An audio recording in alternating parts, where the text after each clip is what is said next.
గౌరవ ముఖ్యమంత్రి గారు. అధ్యక్ష,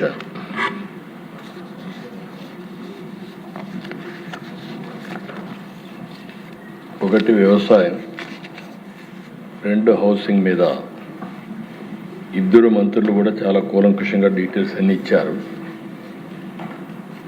అయితే ఇది అతి ముఖ్యమైన సబ్జెక్ట్ కాబట్టి కొద్దిగా హైలైట్స్ మాత్రం ప్రభుత్వ విధానం కింద నేను ఎక్స్ప్లెయిన్ చేయాలనుకుంటున్నాను. అధ్యక్ష, వ్యవసాయం చూస్తే మన రాష్ట్రం ముఖ్యంగా వ్యవసాయం పెద్ద ఎత్తున సాగు చేసే రాష్ట్రం. ఈ సంవత్సరం దేశ వ్యవసాయ వృద్ధి రేటు 0.39. అదే మన రాష్ట్రానికి వస్తే 7.83% వృద్ధి రేటు వచ్చేది నమోదైంది. ఇంకొక పక్కన దేశ మన జనాభా రఫ్గా 4.2%. ఇండస్ట్రీ కానీ సర్వీస్ సెక్టర్ కానీ దానికంటే తక్కువే ఉన్నాం. కానీ వ్యవసాయంలో మాత్రం నేషనల్ జీడిపిలో 10% కాంట్రిబ్యూట్ చేసే ఏకైక రాష్ట్రం, అంటే మోర్ దెన్ డబల్. ఇది చూసినప్పుడు దిశ మనం వ్యవసాయాన్ని గడిచిన 5 సంవత్సరాల్లో అన్ని విధాలా నష్టపోయాం, చాలా ఇబ్బందులు పడ్డాం. అందుకే స్వర్ణాంధ్ర 10 సూత్రాల్లో అగ్రిటెక్ ఒక ప్రిన్సిపల్, ఒక సూత్రం. ఇంకొక పక్క రైతన్నకి ఫర్దర్గా ముందు తీసుకుపోవడం కోసం పంచసూత్రాలు పెట్టుకున్నాం. ఒకటి నీటి భద్రత. ఇప్పుడే మంత్రి గారు చెప్పారు, డిమాండ్ ఆధారిత పంటలు. ఏదో మనం పండించడం కాకుండా ఆహారపు అలవాట్లు మారినప్పుడు వాళ్ళకు అవసరం మేరకు మనం పంటలు పండించే పరిస్థితి రావాలి. టెక్నాలజీ ఆల్ వాక్స్ ఆఫ్ లైఫ్లో వచ్చింది కాబట్టి అగ్రికల్చర్ మొత్తం టెక్నాలజీ అంతా ఉపయోగించాలి. ఫుడ్ ప్రాసెసింగ్ పోకపోతే, వ్యవసాయ ఆధార పరిశ్రమలు లేకపోతే రాను రాను మనం పండించిన పంటలకి చాలా వరకు వేరియేషన్స్ వచ్చి చాలా నష్టపోయే పరిస్థితి వస్తుంది. అల్టిమేట్గా గవర్నమెంట్ ఎప్పుడు ప్రభుత్వ విధానాలు కానీ అదే మరిగా ఏదైనా క్రైసిస్ వచ్చినప్పుడు ఆదుకోవడం కానీ చేస్తూనే ఉండాలి. ప్రభుత్వ మద్దతు కూడా ఉండాలి. ఇలాంటి 5 ప్రిన్సిపల్స్ పెట్టుకున్నాం. రాష్ట్రంలో 22.5 లక్షల వ్యవసాయ పంప్ సెట్లు పనిచేస్తున్నాయి. ఇంకొక పక్కన దిశ ఈ సంవత్సరం కూడా 69,000 కనెక్షన్లు అదనంగా ఇచ్చాం. ఒక్క వ్యవసాయానికి మనం చూస్తే 13,722 కోట్ల రూపాయలు 26-27కి ఒక్క కరెంటు మాత్రం ఉచితంగా ఇవ్వడానికి కేటాయించాం. మనం అందరం కూడా దేశ ఆరోగ్యం కూడా బాగుండాలంటే న్యూట్రిషియస్ ఫుడ్ తీసుకోవాలి. పంటలు కూడా బాగా రావాలంటే దానికి సాయిల్ హెల్త్ కూడా చూసుకోవాల్సిన అవసరం ఉంది. దీనికోసమే మైక్రో న్యూట్రియంట్స్ కూడా వెళ్ళి ఈ సంవత్సరం అయితే పెద్ద ఎత్తున దగ్గర ఒక 1,250 మెట్రిక్ టన్నులు మైక్రో న్యూట్రియంట్స్ కూడా సరఫరా చేశాం. అన్నదాత సుఖీభవ దిశ కొంతమంది మాట్లాడుతున్నారు. 20,000 రూపాయలు ఇస్తామని ఎన్డీఏ చెప్పాం. 3 ఇన్స్టాల్మెంట్స్ కేంద్ర సమానంగా రాష్ట్ర వాటా కింద 14,000, కేంద్ర వాటా కింద 6,000, మొత్తం 20,000 ఇస్తున్నాం. అయితే అధ్యక్ష, ఎవరైతే విమర్శిస్తున్నారో వాళ్ళు చెప్పేది 7,500 రూపాయలు వాళ్ళు రైతులకు ఇస్తే ఈరోజు 14,000 రూపాయలు రాష్ట్ర ప్రభుత్వం అంటే 2 ఇస్తున్నామని చెప్పి కూడా నేను మీకు తెలియజేస్తున్నాను. ఆ రోజు ఒక్క రైతుకి డబ్బులు ఇస్తున్నామని చెప్పి మిగిలినటన్నీ కట్ చేశారు. అంటే వ్యవసాయాన్ని పూర్తిగా నిర్వీర్యం చేసే పరిస్థితికి వచ్చారు. ఈరోజు మనం నిన్న కూడా మినిస్టర్ గారు వీళ్ళందరూ మాట్లాడారు, మీరు చూశారు. 47 లక్షల మందికి ఇన్పుట్ సబ్సిడీ 310 కోట్లు ఇచ్చాం. ధాన్యం కొనుగోలు దిశ రికార్డు స్థాయిలో 24 గంటల్లో వాళ్ళ అకౌంట్లో వేసాం 10,876. ఇది కాకుండా దిశ మీరు ఒకసారి చూస్తే 1,670 కోట్ల రూపాయలు బకాయిలు పెట్టిపోతే ఆ బకాయిలు కూడా చెల్లించే పరిస్థితికి వచ్చాం. వీళ్ళు రైతులు ఆత్మహత్యలు ఎక్కువ జరిగే ఆ కాలంలో వాళ్ళు బకాయిలు పెట్టిపోతే 5,67,00,000 ఈ ప్రభుత్వం వస్తారు, అది కూడా పే చేశాం. ఈరోజు నేను ఒకటే చెప్పాను, ఆత్మహత్యలు జరగడానికి వీలు లేదు, రైతు అధైర్యపడడానికి వీలు లేదు, రైతుకు అండగా ఉంటాం.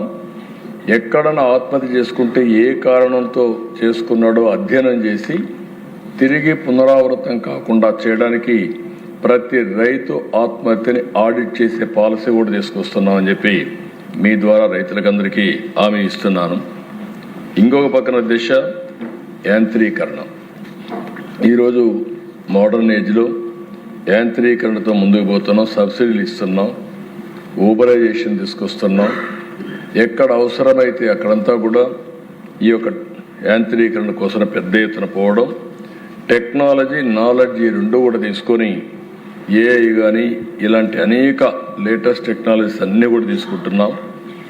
తొందరలోనే ఈ సంవత్సరం నేను అనుకుంటున్నాను ఏఐ అగ్రానమిస్ట్ ప్రతి ఒక్క రైతుకి అండగా ఒక ఏఐ అగ్రానమిస్ట్ ప్రొవైడ్ చేసే బాధ్యత ఈ ప్రభుత్వం తీసుకుంటాం. ఏ పొలం దగ్గరికి పోయినా మళ్ళీ ఎవరో సహాయం చేయడమే కాకుండా నేరుగా అసిస్టెన్స్ ఇచ్చే విధంగా తీసుకొస్తాం. ఫుడ్ ప్రాసెసింగ్కి ఎక్కువ ప్రాధాన్యత పెట్టాం. 14,230 కోట్ల రూపాయలు పెట్టుబడులు వచ్చాయి. దీనివల్ల 2 లాభాలు, ఒక పక్క ఉపాధి కూడా వస్తుంది. ఈ ప్రభుత్వం వ్యవసాయ ఆధార పరిశ్రమలు ఫుడ్ ప్రాసెసింగ్కి ఎక్కువ ప్రాధాన్యత ఇస్తున్నాం. దీన్ని లాజికల్గా తీసుకెళ్తాం. ఇంకొక పక్కన దిశ ప్రకృతి సేద్యం. 8,168 గ్రామాల్లో జరుగుతూ ఉంది. 17,75,000 ఎకరాల్లో ప్రకృతి సేద్యం సాగు అవుతూ ఉంది. 15 లక్షల మంది ఫార్మర్స్ ఇందులో పనిచేస్తున్నారు.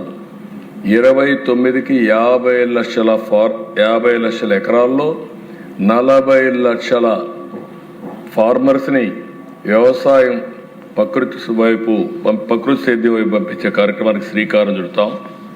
ఇదే కాదు, ట్రేసబిలిటీ సర్టిఫికేషన్, దీనికి కూడా ప్రాధాన్యత ఇస్తున్నాం. ఇంత మునిపే మినిస్టర్ గారు చాలా సమర్థవంతంగా చెప్పారు. ఒక విషయం మీరు చూస్తే రాయలసీమకు హార్టికల్చర్కి ఎక్కువ ప్రాధాన్యత ఇస్తున్నాం. ఈరోజు మీరు చూస్తే 20 లక్షల ఎకరాల్లో హార్టికల్చర్ ఉంది.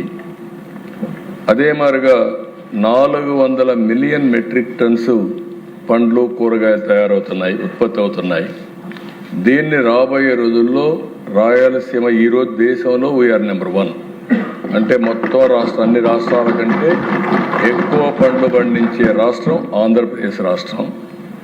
దీన్ని 20 లక్షల నుంచి 40 లక్షలు చేసి 400 మిలియన్ మెట్రిక్ టన్స్ నుంచి 1,000 మిలియన్ మెట్రిక్ టన్నులు చేసి ప్రపంచానికే నెంబర్ 1గా రాయలసీమ హార్టికల్చర్ హబ్గా తయారు చేస్తాం. దిశ దీనికి ఒక ప్రాజెక్ట్ కూడా తయారు చేశాం. క్లస్టర్ విధానం పెట్టుకున్నాం. 30,000 కోట్ల రూపాయలతో ఒక ప్రాజెక్ట్ తయారు చేసి గవర్నమెంట్ 30,000 కోట్లు ఖర్చు పెట్టి ప్రైవేట్ కింద అంటే ఇన్వెస్ట్మెంట్, వ్యవసాయ ఆధార పరిశ్రమలు, ఇన్ఫ్రాస్ట్రక్చర్, దీనికి అదనంగా ఒక 70,000 కోట్లు.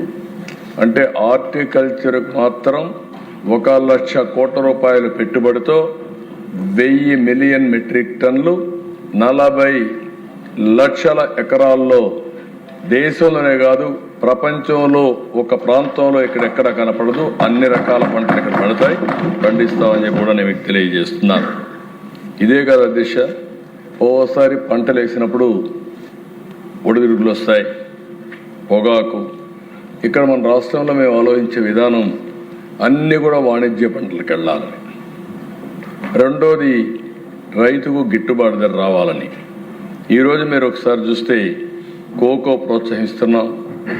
ఏలూరు దగ్గర రాబోయే రోజుల్లో కోకో సిటీ ప్రపంచంలో మొట్టమొదటి సిటీ ఏలూరు దగ్గర వస్తుందని చెప్పి కూడా నేను మీకు తెలియజేస్తున్నాను. కాఫీ, అరకు కాఫీ, ఇది ఒక గ్లోబల్ బ్రాండ్గా తయారయ్యే పరిస్థితి వచ్చింది. మన ప్రాంతంలో గిరిజనులు పండించే అరకు ప్రపంచవ్యాప్తంగా పాపులారిటీ వచ్చే పరిస్థితి తీసుకొచ్చాం. పొగాకు, మామిడి, ఉల్లి, కోకో ఇబ్బందులు వస్తే 588 కోట్ల రూపాయలు వాళ్లకు మార్కెట్ ఇంటర్వెన్షన్లు ఇచ్చి వాళ్ళని ఆదుకున్నాం. ఇంకొక పక్కన దేశం మీరు ఒకసారి చూస్తే అక్వా దేశంలోనే మనం నెంబర్ 1గా ఉన్నాం. ఇప్పుడు ఈ సంవత్సరం కూడా 17% గ్రోత్ రేట్ వచ్చింది. దేశంలో ఎగుమతుల్లో 34% మన దగ్గర నుంచి వస్తుంది. అందుకే అక్వా జోన్ని పెద్ద ఎత్తున అభివృద్ధి చేసి, ఇంత మునుపు మాయమాటలు చెప్తే ₹1.50 యూనిట్ కరెంట్ ఇచ్చి మళ్ళీ అక్వాని రివైవ్ చేసిన ఘనత ఎన్డీఏ ప్రభుత్వానికి దక్కిందని చెప్పి కూడా నేను మీకు తెలియజేస్తున్నాను. దీంతో నాకు ఏమాత్రం అనుమానం లేదు. ఇప్పుడు మీరు చూసే చేపల ఉత్పత్తిలో 29%, రొయ్యల ఉత్పత్తిలో 75% మన దగ్గరనే ఉంది. రేపు రాబోయే రోజుల్లో అమెరికాలో కూడా మనకు నిన్న మొన్న మీరు చూసినప్పుడు ట్రేడ్ డీల్లో అక్వాకల్చర్కి మళ్ళా టారిఫ్ కూడా తగ్గించే పరిస్థితికి వచ్చారు. దీనివల్ల నాకు అనుమానం లేదు, ఆంధ్రప్రదేశ్ ప్రపంచానికే ఒక హబ్గా, అక్వాకల్చర్ హబ్గా కూడా తయారవుతుందని చెప్పి నేను మీకు తెలియజేస్తున్నాను. మత్స్యకారుల సేవలో కూడా ₹20,000 ఇచ్చాం, ₹222 కోట్ల పే చేశాం. ఇక్కడ నేను ఎమ్మెల్యేస్ అందరినీ కూడా రిక్వెస్ట్ చేస్తున్న దిశ, ప్రజలు కూడా కోరుతున్నా, నీరు అనేది చాలా ముఖ్యం. ఈ సంవత్సరం మళ్ళీ చూస్తే పోయిన సంవత్సరం 3-4% మనకు అడిషనల్గా రెయిన్ఫాల్ వచ్చింది. ఈ సంవత్సరం కొద్దిగా స్ట్రెయిన్ ఉంటుందని ఫోర్కాస్ట్ చేస్తున్నారు. ఎంత ఉంటుందనేది వేరే విషయం, కానీ మనం ఆలోచించుకోవాల్సింది కష్టాలు వచ్చినప్పుడు కానీ, తక్కువ వచ్చినా ఎక్కువ వర్షం పడినా నీటి భద్రత కాపాడుకోవడం మన బాధ్యత. దీనికి మనం ఆలోచించాల్సిన అవసరం ఉంది. ఎప్పటికప్పుడు నీళ్లుంటే ఎలాంటి కార్యక్రమాన్ని చేయొచ్చు. ఒక చిన్న ఉదాహరణ చూస్తే అధ్యక్ష, ఈరోజు అన్నమయ్య జిల్లాలో సమర్థ నీటి నిర్వహణ చేశారు. నవంబర్ 2024 12.97 మీటర్లు నీటి డెప్త్ ఉండేది. ఈరోజు 25కి వస్తే 6.67 మీటర్లకు వచ్చారు. అంటే ఒక్క సంవత్సరంలో సమర్థవంతమైన నీటి నిర్వహణ వల్ల 6.3 మీటర్లు భూగర్భ జలాలు పెరిగాయంటే అది ఒక చరిత్ర. అక్కడ అడ్మినిస్ట్రేషన్ మనస్ఫూర్తిగా అభినందిస్తున్నాను దేశం. ఇప్పటి వరకు మీరు ఒకసారి చూస్తే రాష్ట్రంలో 7.31 మీటర్లో నీళ్లు భూగర్భ జలాలు ఉన్నాయి. ఇంకొక పక్కన దేశ దీనివల్ల లాభం ఏంటని మీరు ఒకసారి ఆలోచిస్తే, మామూలుగా వీళ్ళు 24లో 336 మిలియన్ యూనిట్లు విద్యుత్ వాడితే 25లో 221 మిలియన్ యూనిట్లు మాత్రమే వాడారు. దీని విలువ అధ్యక్ష డిపార్ట్మెంట్కి సేవింగ్ చూస్తే 95 కోట్లు, 115 మిలియన్ యూనిట్లు ఆదా అయిన దానికి 95 కోట్ల రూపాయలు సేవ్ అయ్యే పరిస్థితి వచ్చింది. సమర్థవంతంగా మనం పనిచేస్తే ఎలాంటి ఫలితాలు వస్తాయో ఒక ఉదాహరణ. దీనికి అదనంగా మీరు ఒకసారి చూస్తే 20,000 హెక్టార్లు ఉద్యాన పంటలు పెరిగాయి. దీని విలువ 1,634 కోట్లు. అంటే మన జిఎస్డిపి 1,634 కోట్లు పెరిగింది. అదే మరి నీటి వల్ల భూగర్భ జలాలు పెరిగాయి కాబట్టి 95 కోట్ల రూపాయలు ఆదా అయ్యే పరిస్థితి వచ్చింది. అందుకే అధ్యక్ష అందరిని కోరుతున్నాం, దీనిపైన సాగునీటి సంఘాలు కూడా ఉన్నాయి. మీరు వాళ్ళని ఎప్పటికప్పుడు డ్రైవ్ చేయగలిగి, రైతులు కూడా సమాయత్తం చేయగలిగితే సమర్థవంతమైన నీటి నిర్వహణ చేసి నీటి ఎద్దడిని పూర్తిగా నివారించే పరిస్థితి వస్తుంది. అందుకే ఈ ప్రభుత్వ విధానం +3 పోస్ట్ మాన్సూన్, -8 ప్రీ మాన్సూన్, ఇది ఒక పాలసీ కింద పెట్టుకున్నాం. దీనికోసం అన్ని విధాలా ముందుకు పోతామని చెప్పి కూడా నేను మీకు తెలియజేస్తున్నాను. ఇంకొక పక్కన దిశ, ఈరోజు ఈ విషయాలు మనం చూసినప్పుడు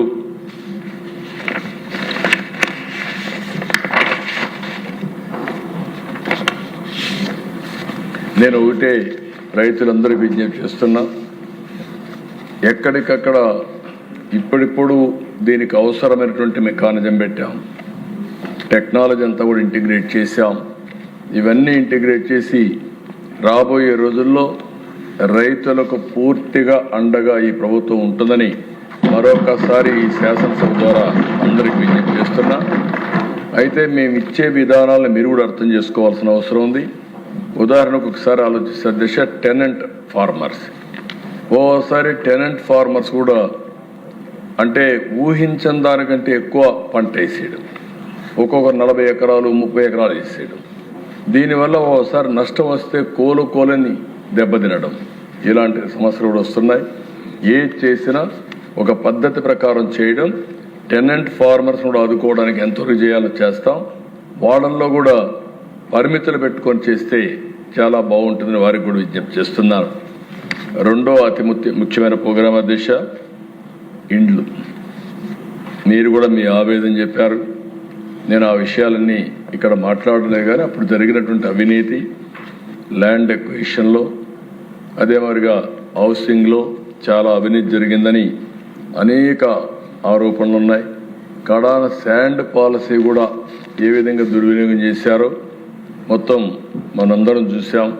అవన్నింటిపైన కూడా ఎంక్వైరీలు జరుగుతున్నాయి. ఇంకా ఎవరి దగ్గర ఇన్ఫర్మేషన్ ఉంటే అది కూడా ఇవ్వండి. అవన్నీ తీసుకొని తప్పకుండా చట్టపరంగా ఎవరు తప్పు చేసినా తప్పించుకోలేని విధంగా శిక్షిస్తామని చెప్పి నేను మీకు తెలియజేస్తున్నా. ఇక్కడికి వచ్చినప్పుడు అధ్యక్ష, ఈరోజు ప్రభుత్వ విధానం 29 లోపల అందరికీ ఇంటి జాగా ఇవ్వాలని. ఈరోజు మనం చూస్తే 2,20,000 మందికి ఇంటి జాగాలు లేవు. అవన్నీ ఎన్యూమరేట్ చేస్తున్నాం. వాళ్ళకందరికీ ఇంటి జాగాలు ఇచ్చే కార్యక్రమానికి శ్రీకారం చుట్టాం. పట్టణ ప్రాంతాల్లో 2 సెంట్లు, గ్రామీణ ప్రాంతాల్లో 3 సెంట్లు. ఎక్కడన్నా కానీ ఇంటి జాగా దొరకకపోతే అపార్ట్మెంట్స్ కూడా కట్టించి 1+2 గానే మరి కట్టించి అందరికీ ఇల్లు ఇవ్వాలనేది ఈ ప్రభుత్వం యొక్క డెసిషన్ అని చెప్పి కూడా నేను మీకు తెలియజేస్తున్నా. ఈ సంవత్సరం డిసెంబర్ వరకు, లాస్ట్ ఇయర్ అయితే మీరు చూశారు, ఇప్పుడే రాయచోట్ల నేనే వెళ్ళి 3 లక్షల ఇండ్లకు ఆ రోజు ప్రారంభం చేశాం. ఈ సంవత్సరం ఉగాది మార్చి కంటే ముందు, ఉగాది కంటే 2 రోజుల ముందు 3 లక్షల ఇండ్లు గృహప్రవేశాలు చేస్తామని చెప్పి మీకు ఆలోచిస్తున్నా. అదే సమయంలో జూన్ 2026 2,50,000 చేస్తాం. అదే మరి సెప్టెంబర్లో ఇంకొక 2,10,000 చేస్తాం. ఈ ఒక్క సంవత్సరంలోనే 26 లోపల 10,60,000 ఇంట్లు పూర్తి చేసి గృహప్రవేశాలు చేస్తాం. ఇది కాకుండా అధ్యక్ష, ఇప్పుడే మంత్రి గారు చెప్పారు, అడిషనల్గా దగ్గర 6 నుంచి 7 లక్షల ఇండ్లు కట్టాల్సిన అవసరం ఉంది. గవర్నమెంట్ ఆఫ్ ఇండియా కూడా మొన్నే ఆ పోర్టల్ కూడా ఓపెన్ చేశారు.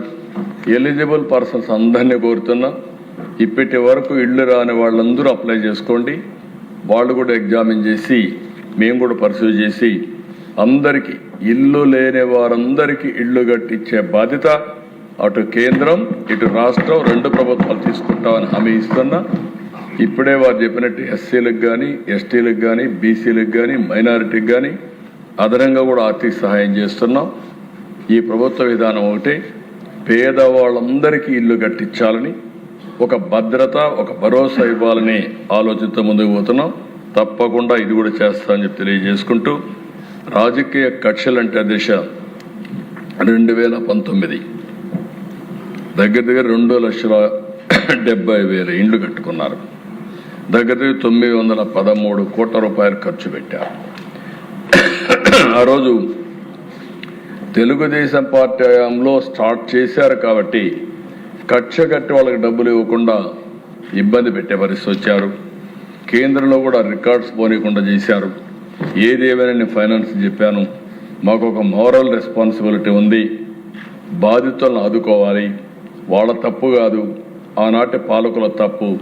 ఆ తప్పుని మనం ఏదో విధంగా కరెక్ట్ చేయాలని చెప్పి చాలా స్పష్టంగా ఆదేశాలు ఇచ్చా. తొందరలోనే వాళ్ళందరికి కూడా సహాయం చేయడానికి ముందుకు వస్తామని మరొకసారి హామీ ఇస్తూ, ఈరోజు ఈ ప్రభుత్వం ఒక పక్క రైతులను ఆదుకోవడం, ఇంకొక పక్కన పేదవాళ్ళందరికీ 2029 లోపల ఇల్లు కట్టించడమే కాకుండా ఇంటి జాగా లేని వారికి ఇంటి జాగాలు ఇచ్చే బాధ్యత తీసుకుంటామని మరొకసారి విజ్ఞప్తి చేస్తూ సెలవు తీసుకుంటాను. ధన్యవాదాలు. ఇప్పుడు నిధుల కొరకు అభ్యర్థనలపై ఓటింగ్.